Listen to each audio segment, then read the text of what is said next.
오늘 제가 말씀드릴 이야기는 어쩌면 투자를 하면서 가장 중요한 부분이라고 생각합니다. 개인적으로 평범한 월급쟁이가 부자가 될 수 있는 핵심이라고까지 말씀드리고 싶습니다. 오늘은 캐시플로우, 현금 흐름에 대한 이야기입니다. 구독과 좋아요 부탁드리고요. 대배당들의 시대 바로 시작합니다.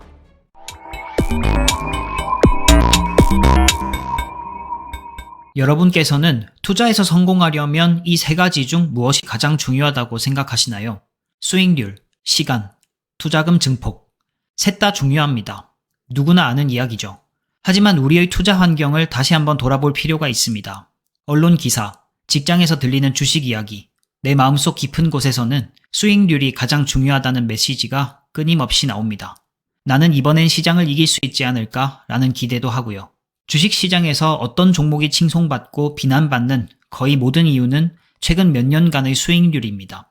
내가 시간과 노력, 기회비용을 모두 투입해 투자했기 때문에 그 보상 심리가 수익률에 과하게 실립니다. 즉각적으로 확인 가능한 지표이기도 하니까요. 그러나 장기간 꾸준한 수익률은 생각보다 훨씬 어려운 영역입니다.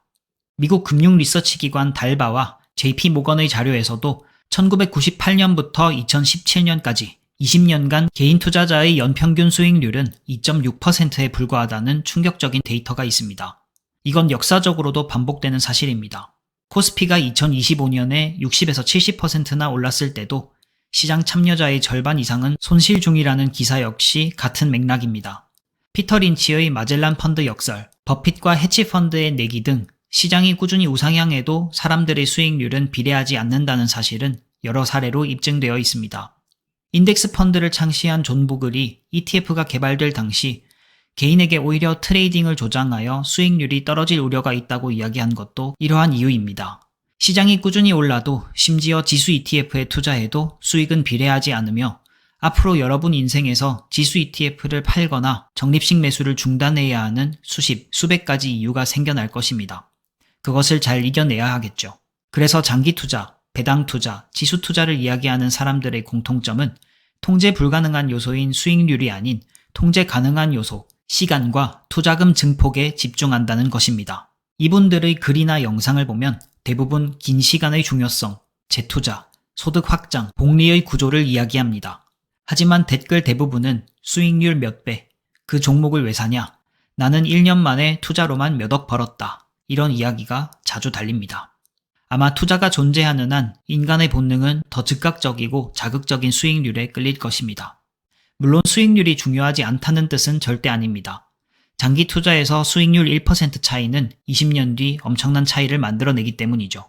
하지만 문제는 재테크 기술과 수익률에 과몰입하면 통제 가능한 두 가지 요소, 즉 시간과 투자금 증폭을 놓치게 된다는 점입니다.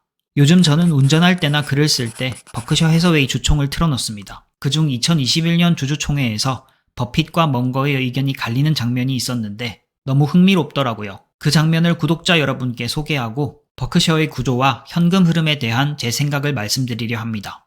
2021년 당시 버크셔의 15년간 연평균 수익률이 S&P 500보다 소폭 낮았던 시기였습니다. 그래서 일부 주주들은 S&P 500을 함께 섞어 담는 게 낫지 않느냐라는 의견을 냈죠. 참고로 당시 15년 연평균 수익률은 S&P 500이 연 9.9%, 버크셔가 연 9.6%로 차이는 거의 없었지만 이 질문에 대한 두 사람의 반응이 인상적이었습니다. 멍거는 버크셔를 사라, 버핏은 S&P 500을 추천한다고 답했죠. 이 대비가 너무 재밌었습니다. 많은 분들이 버크셔 해서웨이를 투자로 돈 버는 회사, 역사상 최고의 투자자가 있는 곳이라고 생각합니다. 틀린 말은 아니지만 진짜 본질은 따로 있습니다. 버크셔 해서웨이는 보험업을 중심으로 하는 초대형 지주회사입니다. 그리고 이 보험업에서 나오는 막대한 플로트와 영업이익으로 투자 자산을 계속 확대하는 구조입니다. 25년 3분기 재무제표를 간단히 보면 재무상태표 기준 현금, 단기채 등 유동자산이 약 570조 원, 투자자산이 약 450조 원입니다. 현재 버크셔는 투자자산보다 현금성 자산을 더 많이 들고 있습니다. 이는 현재 시장 상황 등을 고려한 전략적 포지션입니다. 버크셔는 시장이 좋을 때도 나쁠 때도 자산의 30에서 50% 사이의 유동성을 가져왔습니다. 손익계산서에서는 25년 기준 보험사업과 철도 유틸리티 사업 이렇게 나눠서 공시를 하는데 25년 3분기까지 누계 기준으로 보험사업에서 350조, 철도 유틸 사업에서 55조를 벌어들였습니다. 같은 기간 투자로 벌어들인 수익보다 훨씬 큰 숫자입니다. 비용을 차감한 당기 순이익은 70조 원입니다. 이 돈이 다시 투자 자산으로 흘러 들어가는 순환 구조. 버크셔는 장사를 잘하고 그 돈으로 투자를 잘하는 회사입니다. 버핏의 첫 번째 투자 원칙, 돈을 잃지 마라. 두 번째 원칙은 첫 번째 원칙을 절대 잊지 마라. 이 문장은 정말 유명합니다. 많은 분들이 이 말을 단순히 손절하지 마라, 안전하게 투자하라 라고 해석합니다. 하지만 저는 그보다 더 구조적 의미가 있다고 생각합니다. 버크셔의 핵심은 자회사에서 나오는 영업현금 흐름입니다. 버핏은 게이코 같은 보험사나 재보험사를 통해 천문학적인 현금 흐름을 창출합니다. 플로트라는 개념인데요. 단순화하면 고객이 납부하는 보험료와 고객에게 지급하는 보험금의 시간차를 이용한 것입니다. 이렇게 벌어들인 시간 차이의 돈을 투자하게 됩니다. 버크셔만의 이야기가 아닙니다. 국내 보험사도 마찬가지입니다. 여기에는 대수의 법칙이 사용되어 결국 보험사가 이익을 보는 구조입니다. 보험사는 손해보는 구조의 보험 상품을 내놓지 않기 때문입니다. 이 보험업에서의 플로트는 시장이 떨어져도 계속 들어옵니다. 즉 버크셔 해서웨이는 구조 자체가 돈을 잃지 않는 시스템입니다.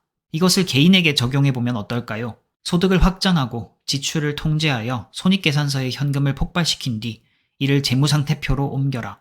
그리고 이 소득 확장의 출발은 기업을 소유하면서 받게 되는 배당소득이다. 마치 버크셔가 자회사를 소유하면서 얻게 되는 영업현금 흐름처럼요. 이 구조가 바로 배당 중심 투자, 장기 투자의 본질이라고 저는 생각합니다. 기업이 영업이익을 기반으로 회사를 확장하듯 개인도 현금 흐름을 기반으로 자산을 확대하는 것입니다. 그러나 많은 사람들은 생애주기 전체에 걸친 현금 흐름을 평가절하합니다. 사람들은 먼저 한 방을 노립니다. 빠르게 자산을 만들고 나면 그때 현금 흐름을 생각하자. 집 사고, 차 사고, 가방도 사고. 그러고 나서 배당주나 사자. 이게 인간의 본능입니다. 문제가 아니라 그냥 자연스러운 생각입니다. 하지만 현실은 완전히 반대입니다. 현금 흐름을 먼저 만들어야 시간이 우리 편이 됩니다. 꾸준히 증가하는 현금 흐름을 가진 자산만이 장기 투자를 견디게 해줍니다. 그래서 저는 배당을 중심으로 투자합니다.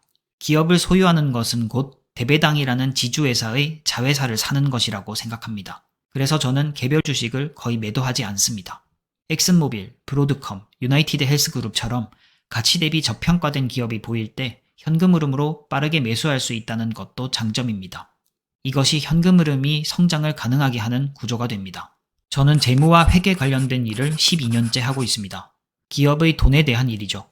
요즘의 기업 가치 평가는 현금 흐름의 중요성이 부각되고 있습니다. 기존의 매출과 영업이익 중심에서 그 다음은 감가상각비를 제외한 에비타, 이후 현금 흐름표 중심의 실제 기업의 돈맥 측정이 중요해지고 있습니다. 결국 개인 재무도 다르지 않습니다. 현금 흐름, 배당 소득이 중요해지는 시대가 분명 오고 있습니다. 선을 키워나가는 투자에서 소유를 통해 선과 면을 함께 키워나가는 투자로 옮겨가고 있죠. 더 벌고 덜 쓰고 잉여 현금을 만들고 그 현금을 배당을 주는 자산에 투자해 선과 면을 넓혀가는 것. 이것이 제가 말하는 배당 중심 투자입니다. 이 전략의 장점은 정말 명확합니다. 실패 확률은 0에 수렴하고 실천 확률은 극도로 높아집니다. 오늘도 시청해주셔서 감사합니다. 모두 배당 많이 받으세요.